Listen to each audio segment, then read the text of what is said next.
Yeah, hello friends. We have with ourselves Mr. Temjan Nimna along, Honorable Minister of Higher Education and Technical Education from Government of Nagaland. Sir, we welcome you at 10th Higher Education and HR Conclave in Chandigarh, sir. Can you please throw a light in how such kind of conferences and summits helps the stakeholders like us to get benefit out of this? First of all, I really congratulate your team and your group's initiative for this higher education and HR conclave, because this is the 10th one, and I think this is the second time I'm being able to be part of it, once at the world education and now at the higher education level. This actually is one of the, I think one of the best platform, if I'm not mistaken, one of the biggest platform which brings together the academia, the industry people who support the system, the bureaucrats, the politicians, the policymakers, and can really lift the education sector into a trajectory of holistic growth. Correct. Sir, can you please throw some light on the latest reforms and the policies when you have joined this department and this ministry in your state, and how should it can be replicated and other states can learn from that? First of all, in my state, as is a small state, but the quantum of the geographical problems of the state is very big, because it's quite mountainous and hilly and remote also, easternmost part of the country.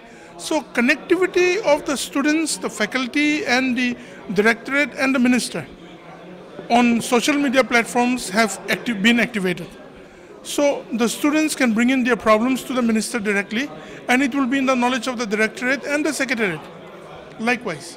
And at the same time, we are really building up our institutions in terms of academics also. You know, their journals being applied for, which is actually quite challenging for a state like Nagaland.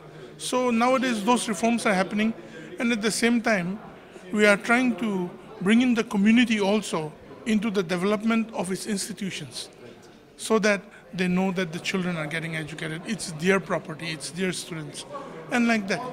So it's way different from how Delhi and Mumbai or Chandigarh would run, and how the northeastern part would run, or maybe in some parts of the other countries.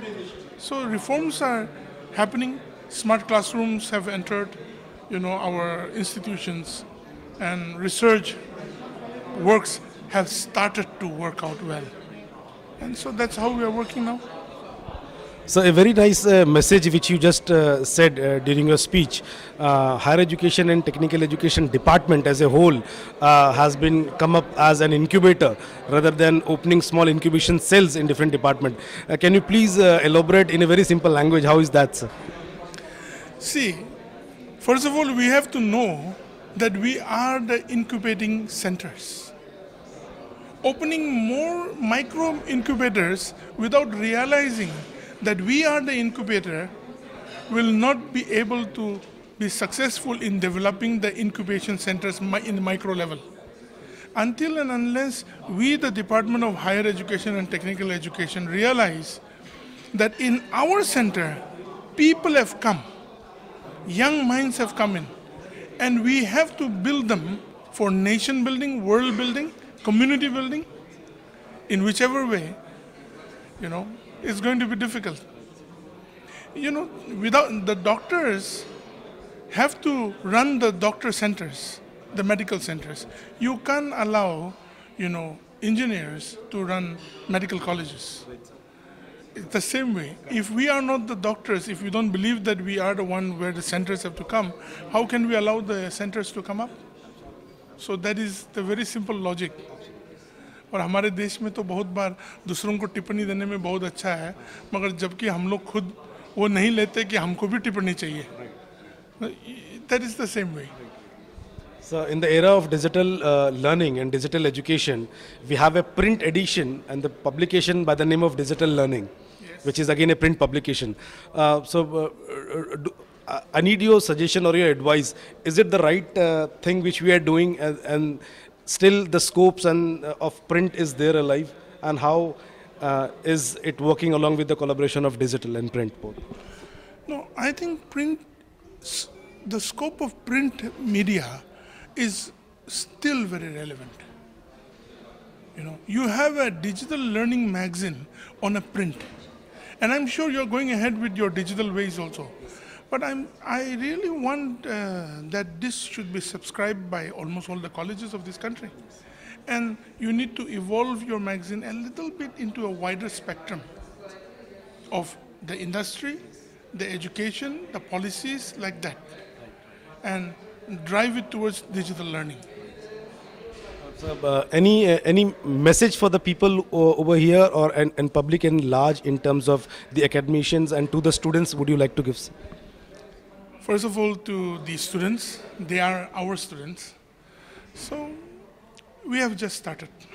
So my dear students, we should know that getting knowledge is one of the most humbling experience. And today our country, especially the policymakers led by our Honorable Prime Minister Shri Narendra Modi ji and Prakash Javadekar ji, they are into the policy of allowing our country to be knowledge exporters. So may you learn with sincere dedication, with humility, so that we may have a developed nation one day.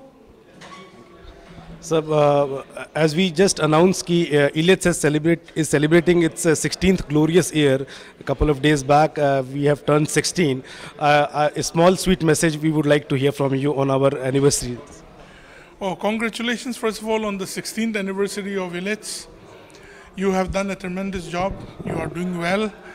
And this is a platform which is cherished by, I think, the whole community of higher education and technical education. May you grow well. May this platform increase to every nook and corner of this country.